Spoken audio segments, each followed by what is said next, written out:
नमस्कार, SB न्यूजमध्ये आपलं स्वागत आहे। मी संजय पाटील। आज आपण पाहणार आहोत कोपरखैरणे रेल्वे स्टेशनवरील दुरवस्था। या रेल्वे स्टेशनवर फार मोठ्या प्रमाणात गैरसोयी निर्माण झालेल्या आहेत। कचरा वाढल्यामुळे, झाडी झुडपं वाढल्यामुळे या ठिकाणी दुर्गंधीचे साम्राज्य पसरले आहे। त्याचबरोबर काही आठवड्यापूर्वी या ठिकाणी भिकाऱ्यांनी जी वस्ती केली होती, या वस्तीवर कारवाई केली होती। या कारवाईनंतरही काही दिवसानंतर हे सर्व भिकारी आपल्या सगळ्या वस्तू घेऊन परत या ठिकाणी बस्तान मांडण्यासाठी आलेले आहेत। या सर्व गैरसोयीकडे सिडको प्रशासन असेल, रेल्वे प्रशासन असेल यांचं फार मोठ्या प्रमाणात दुर्लक्ष होत आहे। तरी हा सर्व परिसर स्वच्छ करावा अशी मागणी प्रवाशांमधून सर्व रेल्वे प्रवासी यांच्याकडून होत आहे। अधिक पाहूया सविस्तर वृत्त SB न्यूज चॅनलवर। परंतु पुन्हा एकदा या लोकांनी आपलं बस्तान या ठिकाणी मांडलेलं आहे। चुली मांडलेल्या आहेत। अतिशय मोठ्या प्रमाणात आपल्या वस्तू या ठिकाणी ठेवलेल्या आहेत।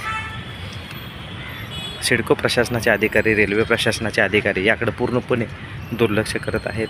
प्रवाशांना फार मोठ्या प्रमाणात समस्यांचा सामना करावा लागत आहे, आपण पाहू शकतो। तसेच या ठिकाणी मोठ्या प्रमाणात हे मोठं ग्राउंड आहे। त्या ग्राउंडच्याच बाजूला अशा पद्धतीनं अक्षरशः कचराकुंडी केलेली आहे, आपण पाहू शकतो।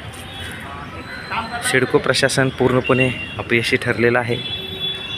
भारत सरकारचा स्वच्छ भारत मिशन या ठिकाणी फेल गेलेला आहे। कारण का फार मोठ्या प्रमाणात या ठिकाणी काडी, कचरा, घाण आपण पाहू शकतो की हा इतका सुंदर परिसर, फार मोठं गजबजलेलं हे ठिकाण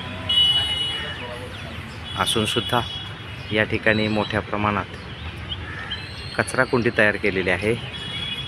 त्याचबरोबर शौचालयाची सुद्धा दुरवस्था झाल्यामुळं लोक या ठिकाणी या वाढलेल्या झाडाझुडपांमध्ये या ठिकाणी शौचालयाला लगविला खुल्यावरती करल्यामुळं फार मोठ्या प्रमाणात या ठिकाणी दुर्गंधी आलेली आहे। आपण पाहू शकतो की या पद्धतीनं की मोठ्या प्रमाणात ही झाडी झुडपं वाळलेली आहेत आणि या झाडी झुडपाला जर आग लागली तर मोठ्या प्रमाणात नुकसान होऊ शकतं।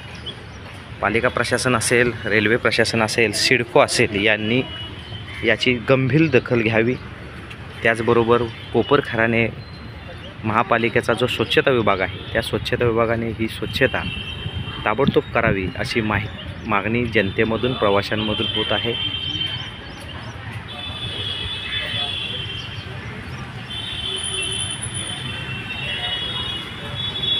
हे पहा, ही सर्व कचरा उचलला गेला पाहिजे। प्रवाशांना चालताना, त्याचबरोबर या ठिकाणी वावरताना फार मोठ्या दुर्गंधीचा, अस्वच्छतेचा नुकसान होत आहे। SB न्यूजसाठी संजय पाटील, कोपरखैरणे, नवी मुंबई।